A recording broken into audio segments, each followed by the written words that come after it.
Isang mapagpalang araw sa ating lahat mga kapatid. Ako muli si Adrian Bernales ng Batch 3 at itong aking daily devotion.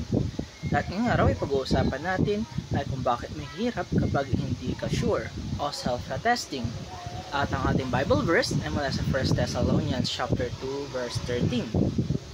Mga kapatid, minsan na ba tayong napaisip na ang hirap mabuhay kapag hindi tayo sigurado? Na palagi tayong mayroong dalang duda, laging may takot, at minsan na hindi natin alam kung saan tayo tatayo. Pero alam ba natin na hindi ganun ang nais ng Panginoon para sa atin? Ang Word of God ay tinatawag na self-attesting. Ibig sabihin nito ay dala na natin mismo ang kanyang sariling divine authority. Hindi niya kailangan ng approval ng tao para maging totoo. Dahil ito mismo ay nagpapatunay na ito ay galing sa Biblia. Kagaya ng sasabi sa 2 Timothy chapter 3 verse 16, all scripture is given by inspiration of God. Kaya hindi ito isang opinion lamang ng tao kundi mismong hininga ng Diyos.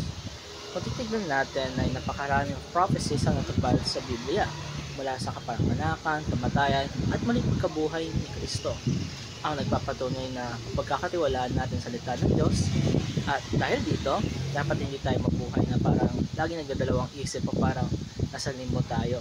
Kasi binigyan tayo ng Diyos ng malinaw at matibay na katotohanan para sa atin. At ano nga ba matutunan natin dito? Unang-una ay God wants us to be fully convinced of His Word. Hindi gusto ng Diyos na laging nagdududa tayo. Gusto niya na buong panampalataya natin, na alam natin kahit anong mangyari, ang kanyang mga salita ay totoo at maaasahan. And ikalawa, God has no left us in confusion or limbo. Hindi tayo iniwan ng Diyos sa tanong na ito ba ay totoo o sigurado ba tayo. Binigyan niya tayo ng malinaw na gabay sa pamagitan ng kanyang salita para hindi tayo maligaw at hindi tayo malito. And lastly, God give us assurance and confidence.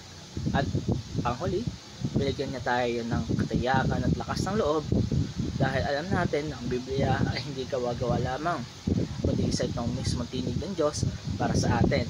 Kaya pag tayo mahawak nito, ay mayroon tayong kapayapaan, katiyakan at mayroon direksyon ng ating buhay.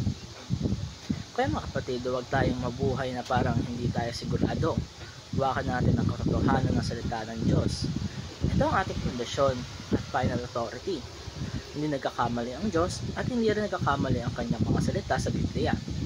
Kaya mga kapatid, ganito kayo importante na malaman natin na mayroon tayong gabay na si Jesus at ang Espiritu Santo at ang hininga ng Diyos ng Biblia. At dito nagtatapos ang daily devotion.